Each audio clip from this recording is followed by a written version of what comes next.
అమ్మాయిలకి మన బర్త్డే వస్తుంది అని ఉండే ఎక్సైట్మెంట్ కంటే హస్బెండ్ బర్త్డే వస్తుంది అనే ఎక్సైట్మెంట్ చాలా ఉంటుంది. అలానే నేను కూడా నా హస్బెండ్ బర్త్డే చాలా బాగా సెలబ్రేట్ చేయాలి అనుకొని డెకరేటివ్ ఐటమ్స్ తీసుకొచ్చాను, కేక్ తీసుకొచ్చాను, న్యూ డ్రెస్ తీసుకొచ్చాము. అందరం కలిసి మంచిగా ప్లాన్ చేసాం. బట్ లాస్ట్ మినిట్ లో ఏమైందంటే డెకరేటివ్ ఐటమ్స్ అన్ని మాకు ఇవ్వడం మర్చిపోయారు షాప్ వాళ్ళు. అందుకే ఇలా సింపుల్ గా సెలబ్రేట్ చేయాల్సి వస్తుంది. షాప్ వాళ్ళని అయితే నేను బాగా తిట్టుకున్నాను.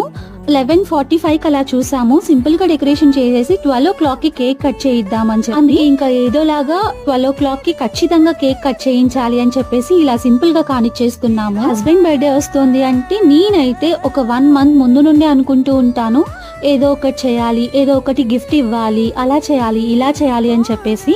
బట్ తీరా బర్త్డే టైంకి మనం అనుకున్నవి ఏవి ఒక్కదానికైనా లేదా మీకు కూడా ఇలానే జరుగుతూ ఉంటుందా? బట్ ఫైనలీ తన బర్త్డే రోజు తనతో కలిసి టెంపుల్ కి వెళ్ళి రావడం నాకు చాలా హ్యాపీగా అనిపించింది.